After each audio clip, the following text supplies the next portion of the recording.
বন্ধুরা, আমি তো তোমাদের সাথে খাবার দাবারের ভিডিও তো সবসময় শেয়ার করি।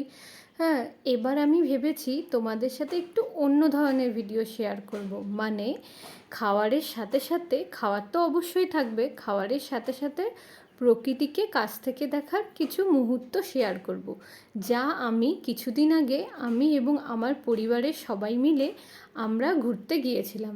ঘুরে আসার কিছু মুহূর্ত এবং সেখানে কি কি করলাম সেগুলো আমি তোমাদের সাথে শেয়ার করব।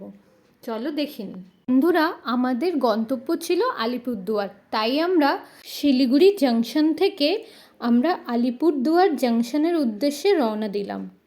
বন্ধুরা, যেহেতু আমাদের সকালে ট্রেন ছিল, তাই জন্য আমরা সাথে করে ব্রেকফাস্ট নিয়েছিলাম। আমরা সাথে করে পাউরুটি, ডিম, রসগোল্লা এবং কলা নিয়েছিলাম। সেটা আমরা ট্রেনের মধ্যেই ব্রেকফাস্ট করে নিই। সকলে আনন্দ করতে করতে, প্রকৃতিকে দেখতে দেখতে খুব সুন্দরভাবে আমাদের সময় কেটে যায়। বন্ধুরা, আমাদের ট্রেন দুপুর 12টায় পৌঁছানোর কথা ছিল, কিন্তু যেহেতু ট্রেন লেট ছিল তাই জন্য আমরা 3টের দিকে পৌঁছাই। বন্ধুরা, শহরের এই ব্যস্ততাপূর্ণ জীবন থেকে বেরিয়ে দুদিনের জন্য যদি প্রকৃতির মাঝে সবুজে ঘেরা শান্ত পরিবেশে ঘুরতে যাওয়া যায়, তাহলে কিন্তু মন, শরীর সব কিছুই কিন্তু খুব ভালো হয়ে যায়, তাই না? আমাদের আগের থেকেই রিসর্ট বুক করা ছিল, তাই জন্য রিসর্ট থেকে আমাদেরকে গাড়ি পাঠিয়ে দিয়েছিল। সেই গাড়ি করে আমরা আমাদের গন্তব্যে পৌঁছালাম। আমরা যে রিসর্টে ছিলাম তার নাম মা গেন্ড্রি রিসর্ট। এখানে এদের ওয়াটার পার্ক, আরও অনেক কিছু ট্যুরিস্টদের জন্য ঘুরতে যাওয়ার জায়গা আছে। এবারে রিসর্টে পৌঁছে ফ্রেশ হয়ে আমরা সবাই মিলে আমাদের দুপুরের লাঞ্চ সেরে নিলাম। লাঞ্চে অনেক ধরনের খাবার আমরা অর্ডার করেছিলাম, তার কিছু ঝলক আমি তোমাদেরকে দেখাচ্ছি। দুপুরে খাবারের মধ্যে অনেক ধরনের খাবার ছিল, তার মধ্যে আলু ভাজা, ডাল, মাছ, মাছের মধ্যে রুই মাছ, ইলিশ মাছ, পাবদা মাছ, মাংস, আরও অনেক ধরনের খাবার আমরা দুপুরে খেয়েছি। তার কিছু কিছু আমি তোমাদেরকে এখানে দেখাচ্ছি।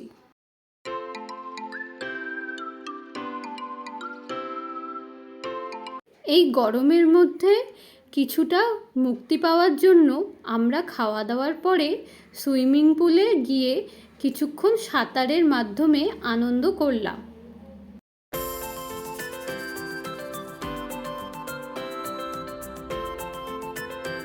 আমরা যে রিসর্টে ছিলাম সেই রিসর্টের কিছুটা অংশ আমি ভিডিওর মাধ্যমে তোমাদেরকে দেখাচ্ছি।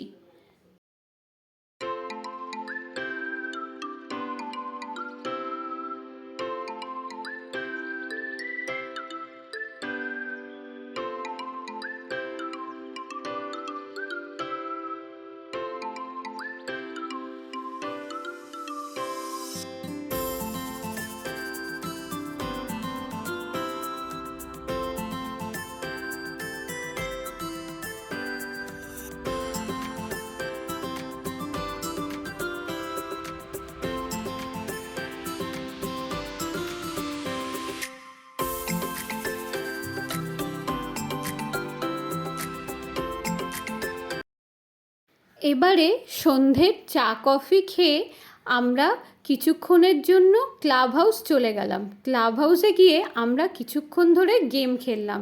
অনেক ধরনের গেম ছিল সেখানে। কিছুক্ষণের জন্য প্রকৃতির ঠান্ডা আবহাওয়ায় সময় কাটিয়ে এবার আমাদের রাতে ডিনার করার পালা। যেহেতু দুপুরবেলা অনেক ধরনের পদ এবং অনেক দেরিতে খাওয়া দাওয়া হয়েছিল, তাই জন্য আমরা রাত্রিবেলা ডিনারের সময় একদম হালকা খাওয়া দাওয়া করার চেষ্টা করেছিলাম। তার জন্য আমরা ডাল, আলু সেদ্ধ, আলু ভাজা আর ডিমের অমলেট নিয়েছিলাম। খাওয়া দাওয়ার পরে বোন বলল, চল এবার আইসক্রিম অর্ডার করি। তাই আমরা ভ্যানিলা আর বাটারস্কচ আইসক্রিম অর্ডার করলাম। সেই আইসক্রিমের মজা নিতে নিতে আমাদের সেদিনের রাতে খাওয়া দাওয়া কমপ্লিট হলো। এটা ছিল আমাদের ভিডিওর ফার্স্ট পার্ট। এবার পরের দিন আমরা কি কি করলাম তা দেখতে গেলে আমাদের ভিডিও সেকেন্ড পার্ট তোমাদের দেখতে হবে। তাই আমাদের চ্যানেলকে লাইক এবং সাবস্ক্রাইব করতে ভুলো না।